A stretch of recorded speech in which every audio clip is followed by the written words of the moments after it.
And welcome back to our channel the educational hub. This is Aliyan Malik. आप अपना छोटा सा प्यारा सा चैनल दी एजुकेशनल हब देख रहे हैं। बहुत सारे बच्चे जो है वो कमेंट्स कर रहे थे कि सर काइंडली इस बारे में गाइड करें कि हमने बोर्ड एग्जाम में पेपर अटैम्प्ट कैसे करना है, what are dos and what are don'ts, कि हमने क्या चीज़ जो है वो करनी है और क्या चीज़ें हमने नहीं करनी है, जिन चीज़ों से हमने बचना है। ठीक है, तो आज की इस वीडियो के अंदर हम यही चीज़ें लेकर आए और इन चीज़ों को डिस्कस करेंगे। तो फर्स्ट ऑफ ऑल क्लास 9 के स्टूडेंट्स हैं, बहुत छोटे छोटे से तो आज के स्टूडेंट्स हैं, आप फर्स्ट टाइम अपेयर हो रहे हैं अपने एग्जाम के अंदर। एक साइकोलॉजिकल प्रेशर होता है। ठीक है, अगर हम जितना भी कह लें बच्चों आप परेशान ना हो, आप टेंशन ना लें, आपके घर वाले भी आपको समझा रहे होंगे, टीचर्स भी समझा रहे होंगे, लेकिन ऑब्वियसली जो प्रेशर होता है वो उसी प्लेयर को पता होता है जो उस वक्त ग्राउंड में मौजूद होता है। तो इस वक्त आप क्योंकि एक प्लेयर हैं, एक ग्राउंड में आपने जाकर परफॉर्म करना है, तो आपके ऊपर एक साइकोलॉजिकल प्रेशर है। और क्योंकि आप ऑब्वियसली बहुत बड़े नहीं हैं, बहुत एक्सपीरियंस नहीं है, तो एक टेंशन होती है, एक प्रेशर क्रिएट होता ही है कि जाएंगे, कैसा माहौल होगा, एक नई जगह होगी, नए लोग होंगे और नए टीचर्स होंगे, बिल्कुल एवरीथिंग इज डिफरेंट। ठीक है, तो सबसे पहले बच्चों देखो, मैं ये नहीं कह रहा कि आपने बिल्कुल टेंशन नहीं लेनी, क्योंकि ऐसा हो नहीं सकता कि आप ना लें, लेकिन कोशिश करना है कि इन चीज़ों पे फोकस कम करना है। और उसका क्या तरीका है कि आप अपने जो एग्ज़ाम है, अपना पेपर है, उस पर ज़्यादा फोकस करें। आपके जहन से ये चीज़ें खुद ही निकल जाएंगी। लोगों की सुनी सुनाई बातों पे यकीन ना करें। अभी उन बातों पे भी मैं आऊँगा जो बातें मुझ तक आई भी हैं, जो बच्चे सोचते भी हैं, हम भी सोचते थे जब तुम्हारी जगह पर थे।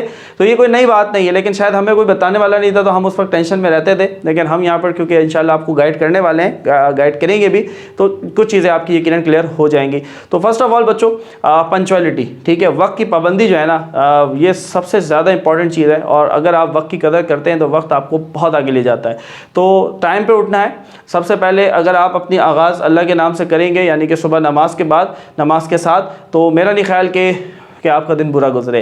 कोशिश करनी है, नमाज़ पढ़नी है। नमाज़ पढ़ने के बाद आपने सूरह यासीन जो है वो ज़रूर पढ़नी है। मैंने बहुत दफ़ा ये चीज़ें आजमाई हुई हैं कि क्योंकि सूरह यासीन जो बंदा पढ़ता है उसका पूरा दिन अच्छा गुजरता है, तो पेपर अच्छा होगा तो दिन खुद ब खुद अच्छा हो जाएगा। तो this is very small secret कि आप जो है अपनी नमाज़ पढ़ें, उसके बाद सूरह यासीन ज़रूर पढ़ें और उसके बाद आप अपनी चीज़ों को रिवीजन करें और whatever you want to do you can do. ठीक है, टाइम पर पहुंचना है सेंटर पे। कंप्यूटर वाले आज पेपर दे चुके हैं, कुछ उनका एक्सपीरियंस आज हो गया होगा, लेकिन बायो वाले क्योंकि अभी बचे हुए हैं, परसों उन्होंने फर्स्ट टाइम फेस करना है बोर्ड एग्जाम को, तो परेशान नहीं होना भाई। आप सबसे पहले इस चीज़ सोचनी है कि यू आर नॉट अलोन, आप अकेले नहीं हैं। पूरे सिंध के अंदर इस वक्त लाखों बच्चे पेपर दे रहे हैं, लाखों, मैं हज़ारों की बात नहीं कर, लाखों बच्चों they are going to be appear in the exam. आप अकेले नहीं हैं। ठीक है, हर बच्चा परफॉर्म कर रहा है, हर बच्चा पेपर दे रहा है, हर बच्चा तकरीबन पहली दफ़ा ही पेपर दे रहा है। कुछ ही लोग होंगे सप्ली वाले, ज़्यादातर फ्रेशर्स होते हैं। तो आपने भी यही समझ के पेपर देना है कि हाँ भाई सब दे रहे हैं, हम भी देंगे, इट्स नॉर्मल। आप पेपर देते आए, पहली दफ़ा नहीं दे रहे अपनी ज़िंदगी में, स्कूल में देते आए, बिल्कुल उसी तरह का पेपर आपने यहाँ पर देना है। तो ये तो बात हो गई स्टार्टिंग की। What to do when you reach your centre, अपने एग्जाम सेंटर जब आप पहुँच जाएंगे, फिर आपने क्या करना है, क्या नहीं करना है। तो सबसे पहले जो एक इंपॉर्टेंट चीज़ मुझ तक पहुँचती है, बहुत सारे बच्चे मैसेजेस करते हैं, सर हमारा फलाना सेंटर है, सर हमने सुना है कि ये ब्लैक लिस्ट है। अरे भाई ये लफ्ज़ अपनी ज़िंदगी से निकाल दो। ये black list, white list, grey list, ऐसा कुछ भी नहीं होता। ब्लैक लिस्ट का मतलब आपको नहीं पता। देखो, ब्लैक लिस्ट का मतलब ये होता है कि भाई एक चीज़ जो है उसको सिस्टम से निकाल दिया गया। अगर कोई स्कूल ब्लैक लिस्ट है तो वहाँ पर सेंटर बन ही नहीं सकता। समझ में आ रही बात? तो अगर आपका सेंटर बना है तो यार थोड़ा सा लॉजिक इस्तेमाल करो, थोड़ा सा दिमाग इस्तेमाल करो कि वो जगह ब्लैक लिस्ट नहीं है। आपके सबसे पहले दो नंबर कम आ जाएंगे भाई, क्योंकि ब्लैक लिस्ट है। ये बातें तुम सुन रहे होगे, यकीनन अब तक सुन भी ली होंगी बहुत सारी। तो ऐसा कुछ भी नहीं है। ठीक है, जहां पर भी आपका सेंटर है बच्चों, कोई सेंटर ब्लैक लिस्ट नहीं होता। आई रिपीट, कोई सेंटर ब्लैक लिस्ट नहीं होता। सारे के सारे व्हाइट लिस्ट हैं। सारी मेहनत आपकी है, आप अच्छा पेपर देंगे, अच्छा परफॉर्म करेंगे, अच्छे मार्क्स आएंगे। वाइट, ब्लैक, ग्रे, इन सब चीज़ों से कोई फर्क नहीं पड़ता। आई रिपीट, ठीक है। तो बहुत सारे बच्चों के सवाल था, यकीनन उनको ये जवाब मिल गया होगा।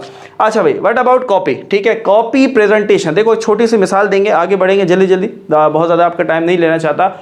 आप किसी घर जाते हैं, वो सैलेड को बहुत अच्छे से प्रेजेंट करता है। आप देखते हैं कुछ लोगों के अंदर बड़ी महारत होती है, वो टमाटर को बड़े स्टाइल से काटते हैं, कि वो जो है एक बकेट टाइप लग रहा होता है। जो खीरा है उसको ऐसा वो कटिंग करते हैं, बड़ा खूबसूरत लग रहा होता है।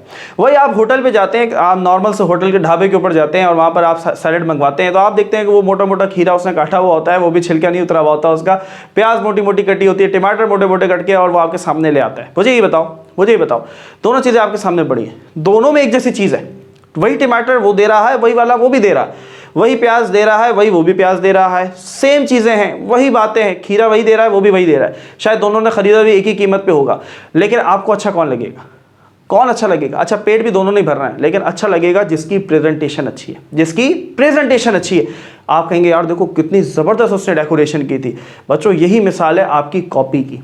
आप अच्छे नंबर लेना चाहते हैं, जस्ट डेकोरेट योर कॉपी। और डेकोरेट डजंट मीन कि आप कॉपी में रंग भर दें, कॉपी को लाल पीला कर दें, ऐसा कुछ नहीं कहा। Decoration mean simple simple clear, साफ राइटिंग होनी चाहिए, क्लियर होनी चाहिए, चीज़ पढ़ने में आनी चाहिए। That is more than enough. समझ में आ गई बात? तो कॉपी प्रेजेंटेशन यही है।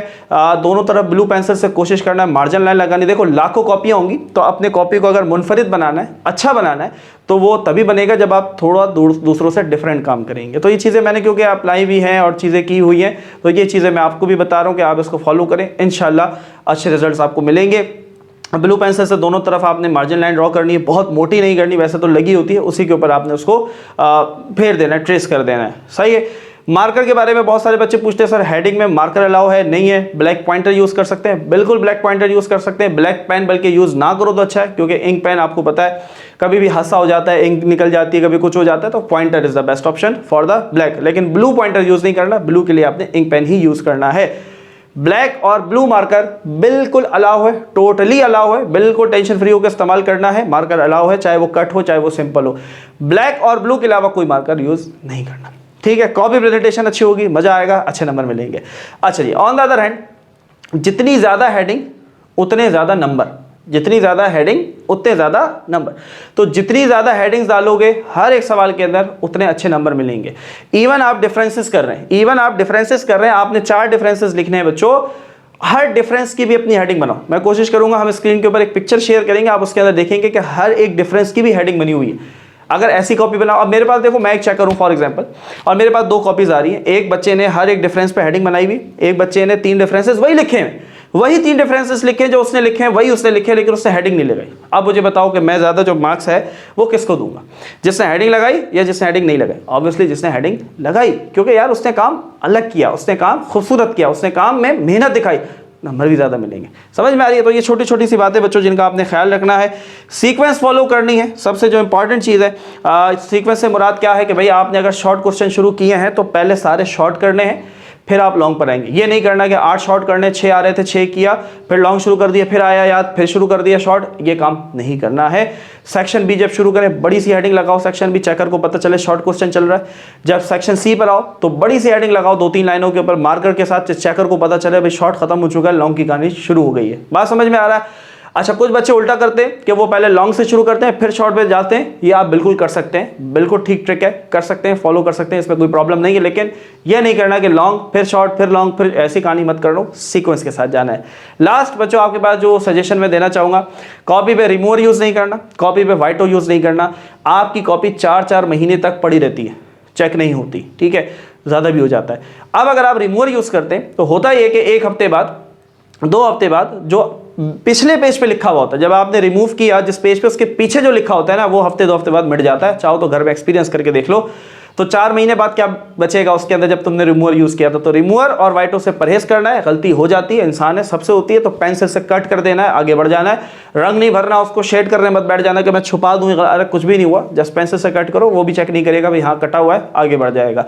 रिमूवर और वाइटो को यूज़ नहीं करना है। सो बच्चों आपको बहुत बहुत बहुत बहुत गुड लक अपनी तरफ से कि आप जो है वो अच्छा परफॉर्म करें, अच्छे मार्क्स लें। This is your future. आपके फ्यूचर का आगाज़ इसी क्लास से हो रहा है, तो अपना बहुत सारा ख्याल रखना है, मेहनत करते रहना है। See you in the next video. अल्लाह हाफिज़।